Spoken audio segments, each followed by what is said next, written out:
Assalamualaikum warahmatullahi wabarakatuh. Rahayu, rahayu, rahayu. Salam sehat buat kita semua. Bertemu kembali bersama kami di channel Cahaya Energi Alam. Baik, saudaraku semua, tema kita kali ini adalah manusia kebingungan mencari Tuhan dan apa penyebabnya. Nah, begini teman-teman semuanya. Saya akan kupas tuntas penyebab manusia bisa lupa pada Tuhannya. Jadi, dahulu manusia di saat masih di alam rahim, manusia pada dasarnya sudah mengenal Tuhannya. Bahkan kita tidak mau sedetik pun jauh dari Tuhan kita. Lantas pertanyaannya, mengapa sekarang manusia melupakan Tuhannya? Begini teman-teman, kita waktu di alam rahim diciptakan Allah, kita kan diberikan perangkat lunak yang bernama indera. Pertanyaannya, apa sih indera itu? Jadi kita itu diberi indera sama Allah yang namanya otak, gunanya untuk berpikir. Kemudian kita diberi mata, gunanya untuk melihat. Kemudian lagi kita diberi telinga, gunanya untuk mendengar.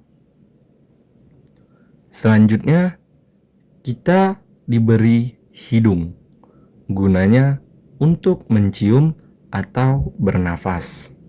Dan yang terakhir, kita diberikan mulut, gunanya untuk indera perasa dan berbicara. Nah, keseluruhan indera ini diberikan Tuhan pada dasarnya agar kita bisa menikmati cerita Tuhan kelak setelah kita dilahirkan ke muka bumi Allah ini. Begitu ya teman-teman. Baik teman-teman, sewaktu kita di alam rahim, seluruh indera kita ini belum berfungsi teman-teman. Pertanyaannya, mengapa begitu? Karena seluruh tubuh kita dibalut oleh selaput yang berisi air, yaitu disebut dengan air ketuban.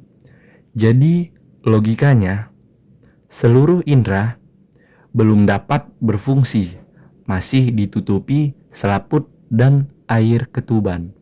Terus si bayi itu sendiri yang ada di dalam rahim, makannya gimana ya kak? Nah, si bayi itu teman-teman di dalam rahim makannya disalurkan oleh Allah melalui yang bernama kawah, lalu dikirim melalui ari-ari ke dalam tubuh si bayi. Nah, kawah itu sendiri berbentuk bulat gumpalan. Disitulah proses saripati makanan yang dimakan ibu kita. Lalu ditransfer lewat ari-ari yang bentuknya seperti usus.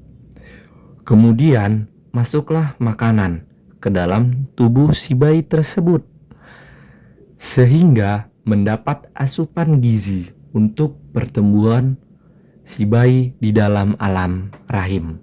Begitu ya saudaraku. Terus bernafasnya si bayi tadi gimana ya kak? Jadi bernafasnya si bayi sama saja teman-teman, disalurkan lewat ari-ari juga. Singkat cerita, tumbuh kembanglah si janin tadi sampai pada akhirnya si bayi tadi diutus Allah ke muka bumi ini. Jadi yang mengutus teman-teman semua bukan ibu bapak kita, apalagi saya. Ya sudah jelas nggak nyambung teman-teman. Jadi pastinya yang mengutus si bayi tersebut tentunya Allah, saudaraku. Tolong digarisbawain ya teman-teman, supaya tidak salah dalam memahaminya. Oke, kita lanjut. Nah, dulu si bayi waktu di alam rahim, dia kan sudah janji sama Allah. Kata Allah sama si Ruh, alastu birabbikum. Artinya, apakah aku ini Tuhanmu? Terus bayinya ngomong, qalu bala sayyidna. Artinya, benar ya Allah, engkaulah Tuhanku.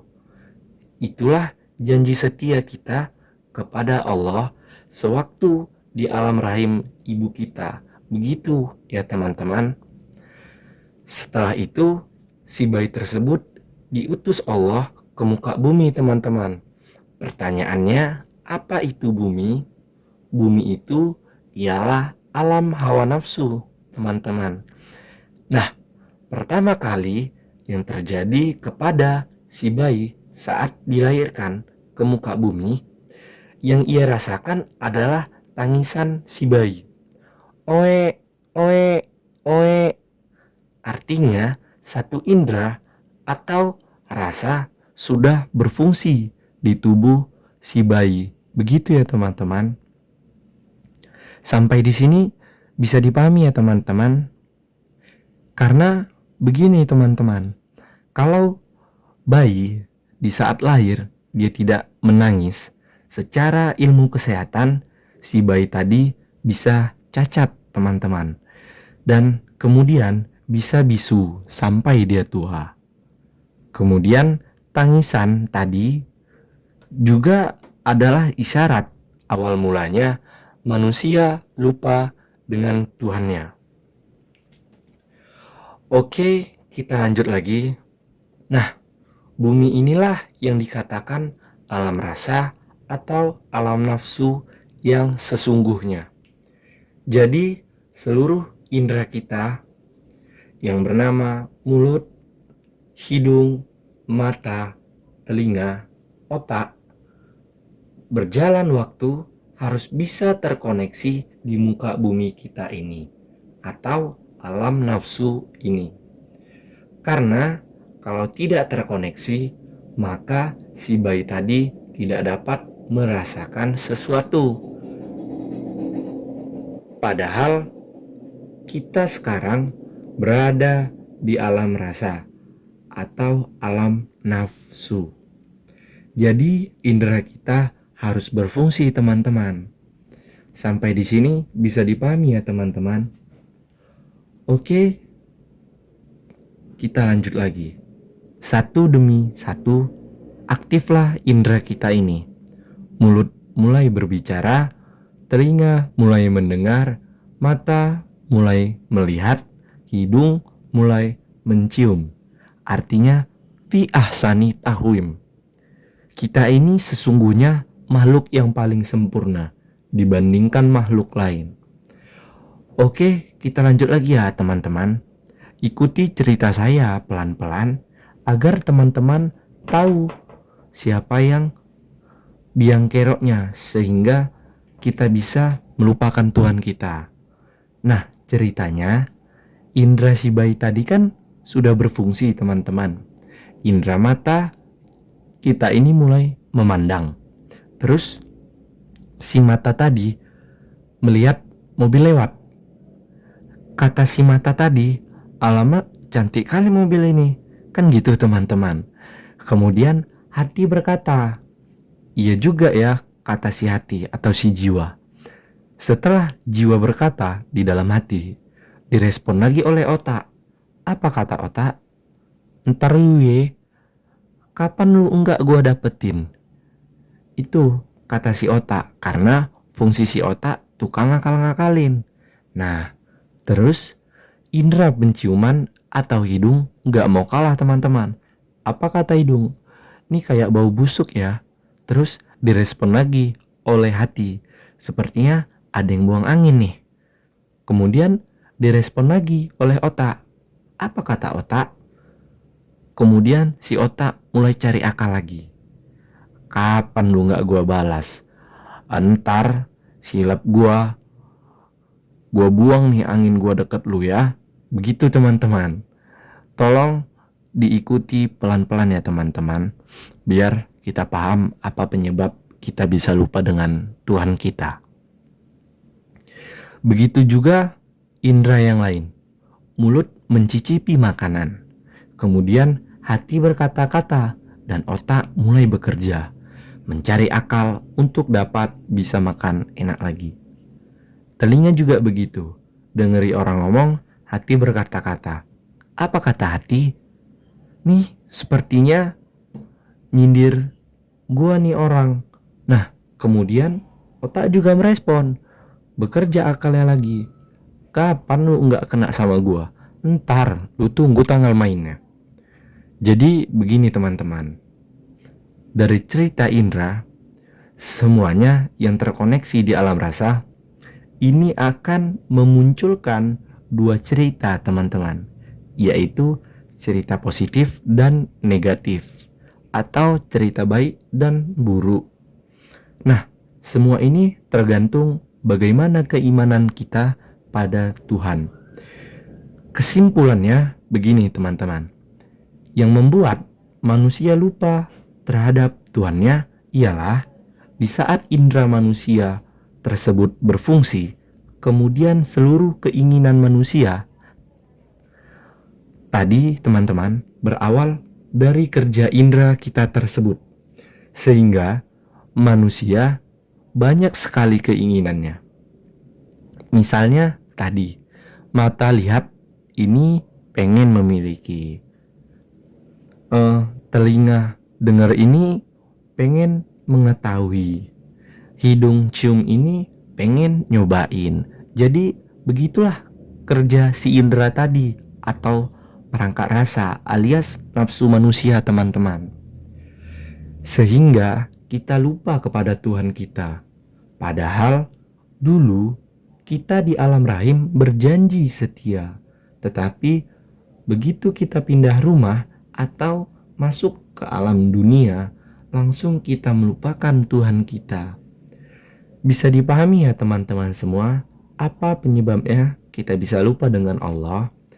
Jawabannya ialah seluruh perangkat canggih yang bernama mulut, hidung, mata, telinga, dan akal pikiran kita, sehingga si hati atau yang disebut dengan jiwa akhirnya dia bingung mau memilih yang mana, mau memilih rasa atau Tuhannya. Makanya Allah memanggil-manggil si hati tadi atau si jiwa. Apa kata Allah kepada si jiwa? Ya ayyatuhan nafsul mutmainnah, irji'i ila rabbiki rodiyatam mardiyah fadkhuli fi ibadi wadkhuli jannati. Kata Allah kepada jiwa, hai jiwa-jiwa yang tenang, kembalilah engkau kepadaku. Jadi Allah sudah tahu hal ini bakalan terjadi pada manusia. Manusia pasti lebih suka mengikuti hawa nafsu ketimbang Tuhan. Saya ulangi, kesimpulannya manusia lupa kepada Tuhannya karena manusia mengikuti keinginan perangkat lunak rasa yang bernama mata, mulut, hidung, telinga, dan akal pikiran. Maka menjadi bingunglah si jiwa tadi mau ikut yang mana, nafsu atau Tuhannya. Baik teman-teman, sebelum saya sudahi, saya mau kasih resep buat teman-teman semua. Apakah solusinya agar kita bisa kembali bersama Allah? Nah, solusinya kurangi keinginan yang datangnya dari mata, mulut, hidung, telinga, dan akal pikiran Anda. sehingga jiwa Anda tidak terbelenggu oleh rayuan dan tipuan hawa nafsu, agar jiwa kita bisa mengikuti Allah di dunia ini sampai akhir hayat kita. Baik, segitu dulu teman-teman. Semoga bermanfaat. Ingat teman-teman, jangan mau dibodohi oleh indera kita. Jadi indera kita lah yang harus patuh kepada kita, sehingga kita tidak dibodohi oleh indera kita sendiri, agar kita bisa selamat dunia dan akhirat, dan selalu bersama Tuhan kita. Kalau pesan nenek gue nih ya, lu jangan banyak main rasa melulu, entar lu jadi ngerasain akibat dari rasa lu. Ya intinya lu rasain. Nah segitu dulu ya teman-teman.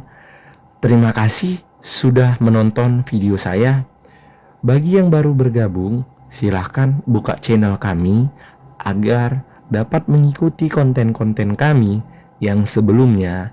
Jangan lupa di subscribe ya teman-teman, karena subscribe itu gratis loh teman-teman. Mungkin segitu dulu yang bisa saya sampaikan. Lebih kurangnya mohon maaf, dan saya juga mohon ampun kepada Allah, Tuhan seru sekalian alam. Assalamualaikum warahmatullahi wabarakatuh. Rahayu, rahayu, rahayu. Salam sehat buat kita semua.